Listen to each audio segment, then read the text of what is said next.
Final drawing शुरू करने से पहले हमें कुछ रफ स्केचेस करने पड़ेंगे। इसके लिए आपको शुरुआती में कुछ स्केचेस हम करते हैं।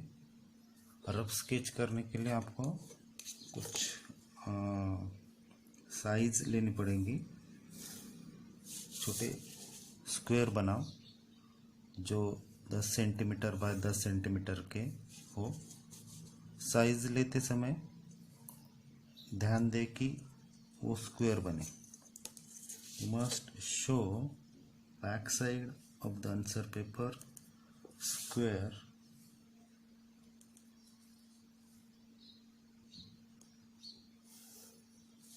स्क्वायर निकालते समय पेंसिल शार्प रखें। दूसरा,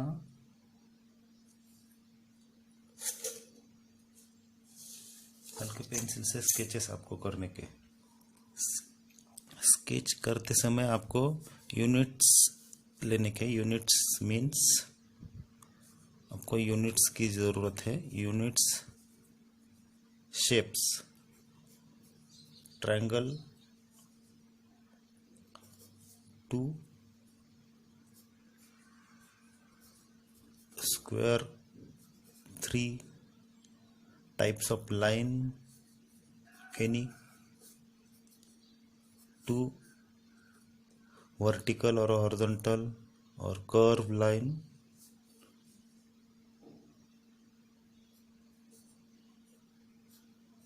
rectangle 1। ओके, अभी फ्री स्केच करते हैं तभी आपको स्केल का इस्तेमाल करना ज़रूरी है। इसके लिए आपको कुछ फॉर्म्स ड्रॉ करने पड़ेंगे। फॉर्म्स शुरुआती में आप फॉर्म्स जब ड्रॉ करते हैं तो वो बिना सोचे ड्रॉ करो।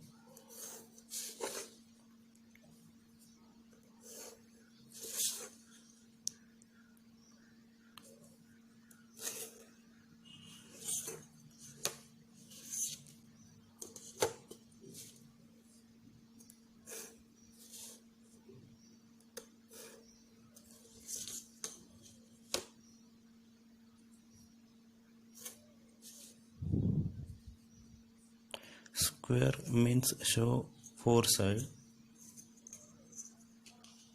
इक्वल। ओवरलैपिंग ज़रूरी है, इसके लिए ज़रा सोच समझ के फिगर्स ड्रॉ करनी पड़ेंगी।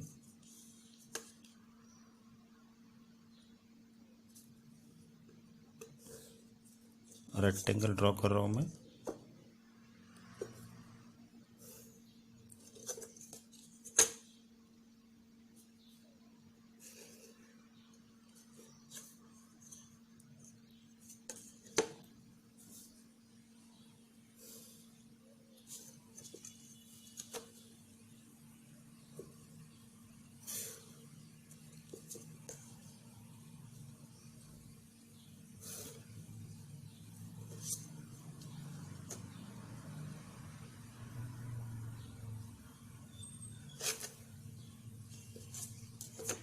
स्क्वायर से थोड़ा सा रेक्टेंगल दिख रहा है, इसीलिए इसको स्क्वायर बनाता हूँ मैं। अगर गलत होता है तो उसको मिटाना भी पड़ेगा। Unwanted line about. हमारे यूनिट्स हो गए हैं ट्रायंगल 2, स्क्वायर 1, रेक्टेंगल 1 और एक स्क्वायर की ज़रूरत है।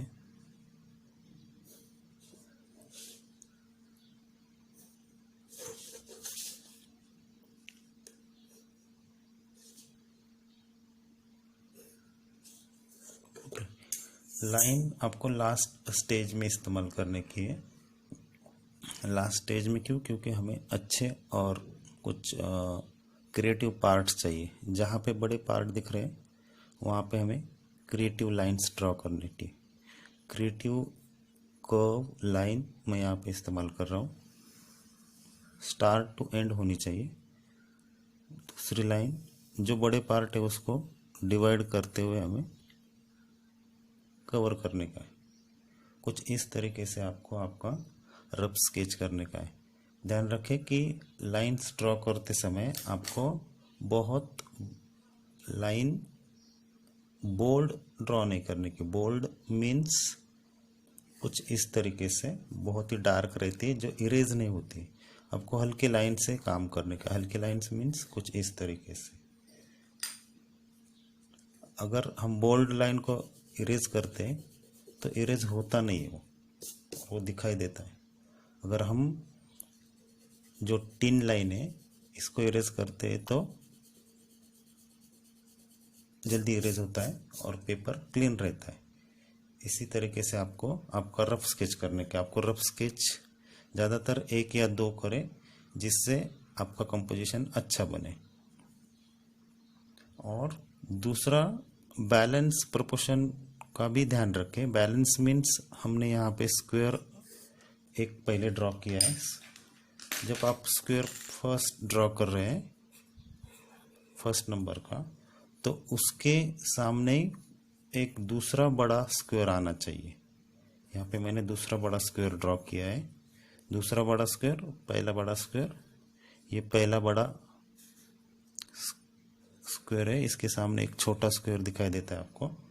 और इसके ऑपोजिट साइड में आपको दूसरा एक स्क्वायर ड्रॉ करने का है। स्क्वायर या रेक्टेंगल बड़े साइज में आना चाहिए, कुछ इस तरीके से। जैसे हमने और एक ड्रॉ किया है इसमें कि स्क्वायर को ओवरलैपिंग शेप है हमारा ट्रायंगल। जो ये नंबर 1 का ट्रायंगल दिख रहा है जो स्क्वायर को ओवरलैप कर रहा है, इसके ऑपोजिट साइड में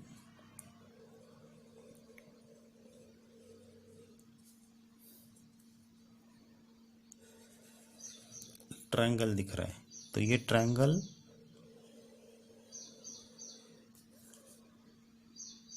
पहले छोटा ट्रायंगल है, उसके ऑपोजिट साइड में एक बड़ा ट्रायंगल आपको दिखाई दे रहा है।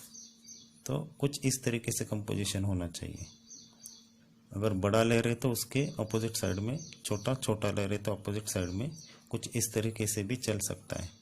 एक ही जगह पे ओवर क्राउड मत करें। ओवर क्राउड का मीनिंग क्या आता है? ओवर क्राउड मीन्स बहुत सारे बच्चे रहते हैं जो कुछ इस तरीके से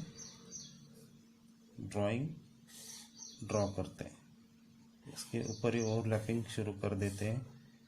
बहुत ही फॉर्म्स ओवरलैपिंग करते हैं। जो लाइंस ओवरलैप होती है,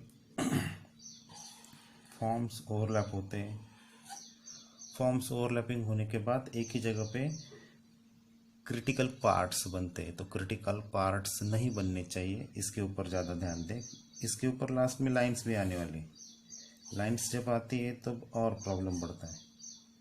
तो काम करते समय आपको ध्यान रखना चाहिए कि क्रिटिकल पार्ट्स ना बने।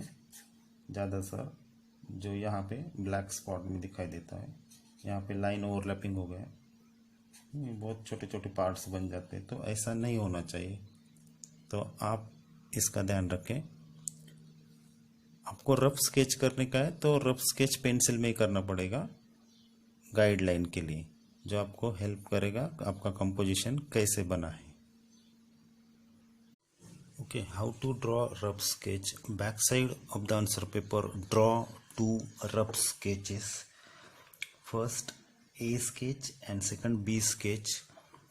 In A sketch balance and proportion is right, but here आप देख सकते हैं कि B शेप जो है, बी का जो यूनिट्स ओवरलैपिंग हुए हैं उसमें एक साइड में बैलेंस नहीं है।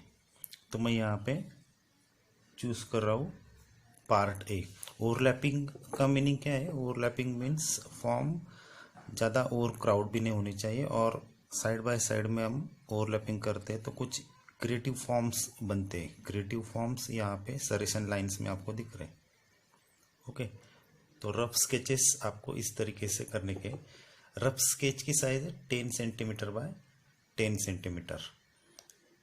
Okay, I choose here a group. How to draw final sketch. Final sketch के लिए हम शुरुआत कर रहे हैं। Final sketch, draw horizontal line, take size 15 centimetre,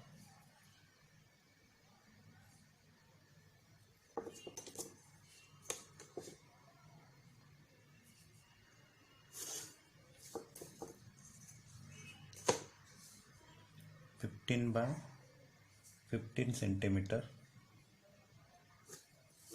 Draw a square front side of the answer paper.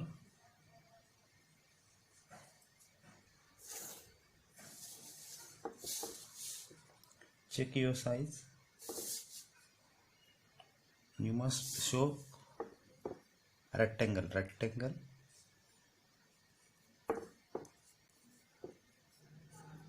Rectangle means 90 degree, all 4 corner.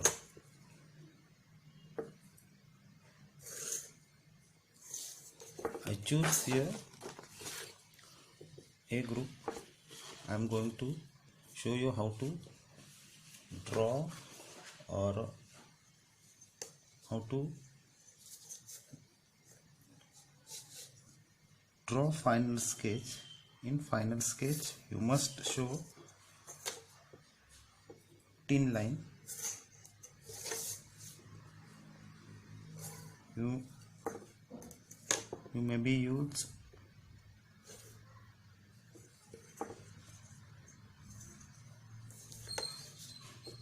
rounder, scale, pencil, etc. But in final drawing you must show perfect sketch, perfect size, balance, etc.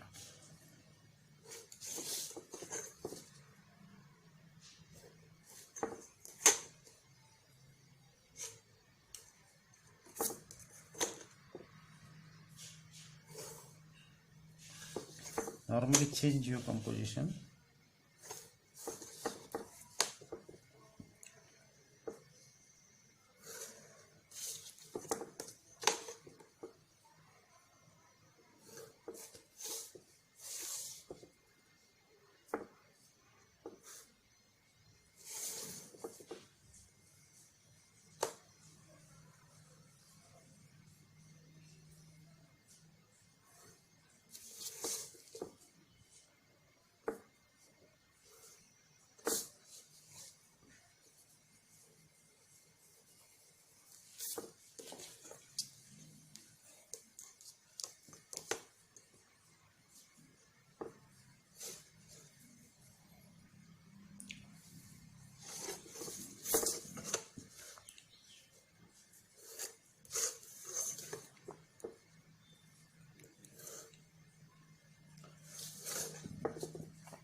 Okay, last stage, draw 2 curved line.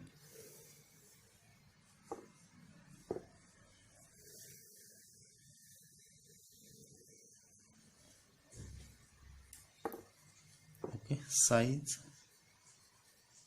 15 centimeter.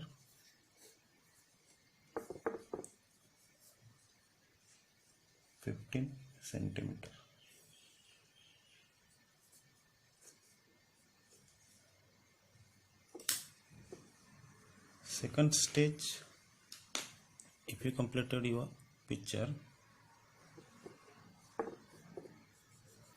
normally erase. अगर bold line हो जाती है तो उसको हल्का सा erase कर दो।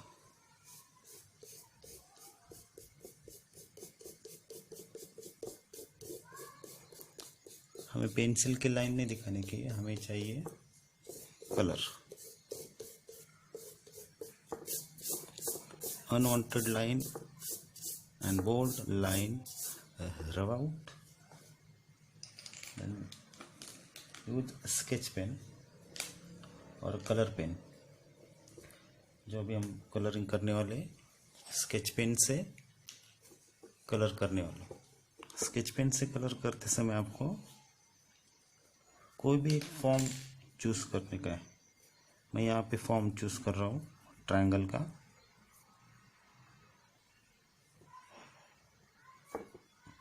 आपकी कलरिंग आपको करने की है, लेकिन एज ग्रुप के हिसाब से हमें कुछ अच्छे असाइनमेंट से ही जाना पड़ेगा।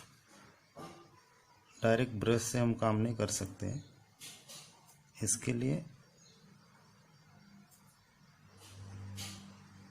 शुरुआती में हमें स्केच पेन या पेन से या ब्रश से लाइन ड्रॉ करने की। If you have poster colour and brush, so you use water color, poster color, otherwise आपको स्केच पेन से किया तो अच्छी तरह से आप कर सकते हैं। ओके, मैंने यहाँ पे लाइंस ड्रॉ की है, ट्रायंगल चूज किया, उसमें slanting, normally slanting lines draw की है, जो पैरेलल लाइंस में हाफ शेप कवर किया है। इसमें अभी मैं नेक्स्ट जो शेप है, सेकंड पार्ट, इसमें लाइन चेंज कर रहा हूं मैं।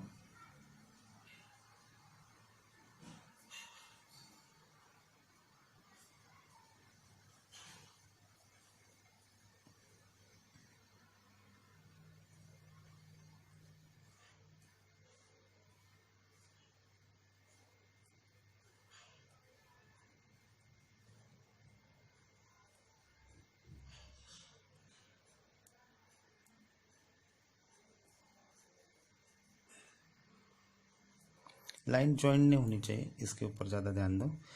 लाइन पैरेलल आनी चाहिए, एक दूसरे को टच भी नहीं होनी चाहिए और गैप भी नहीं रहना चाहिए। गैप बहुत सारे लड़के रखते हैं। नेक्स्ट, बाकी के जो फॉर्म्स दिख रहे हैं आपको, ओवरलैपिंग में हमें न्यू फॉर्म्स मिलते हैं। न्यू फॉर्म्स मिलते हैं तो उसको कलर कैसे करने का है,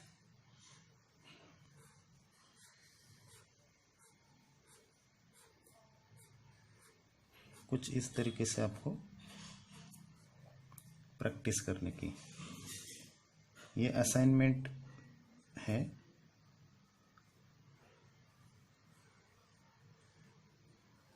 आप एक कलर यूज करो, 2 कलर, 10 कलर, जैसे स्केच पेन आपके पास अवेलेबल है उस हिसाब से आपको काम करने का।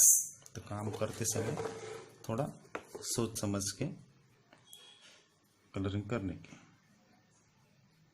Colouring means line work. हमारी असाइनमेंट क्या है, डिजाइन, लाइन वर्क, मेन आपका एम है, जो लाइन में आपको सभी शेप्स कवर करने के।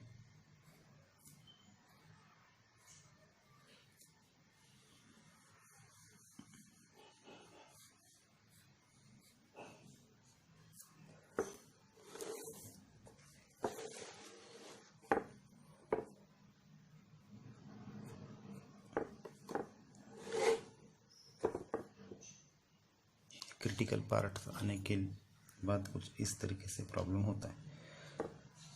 मैं एक ही कलर यहाँ पे ले रहा हूँ क्योंकि ये डेमो है, तो काम करते समय आपका हाथ कितना फ्री चलना चाहिए वो यहाँ पे आपको दिखा रहा हूँ। आप लाइन को किसी भी एंगल से ले सकते हैं।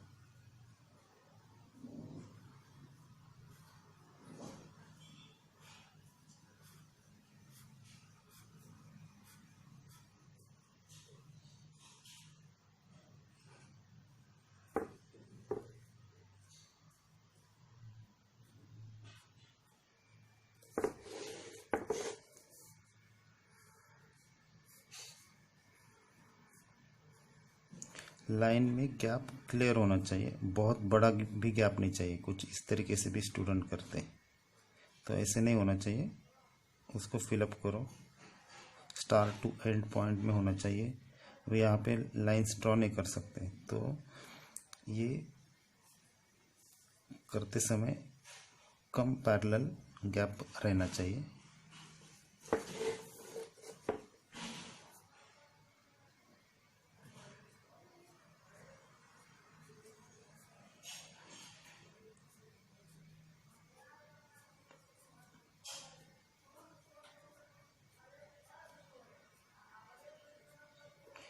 हमारा कंसंट्रेशन ज़्यादा बढ़ना चाहिए, इस हिसाब से ये असाइनमेंट आपके लिए बहुत अच्छा है।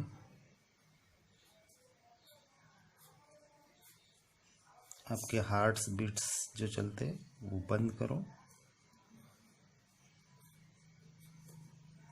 बड़ी सांस लो, हार्ट बीट्स बंद करो और फिर लाइंस ड्रॉ करो। आपके लाइंस बहुत अच्छे आ सकते हैं।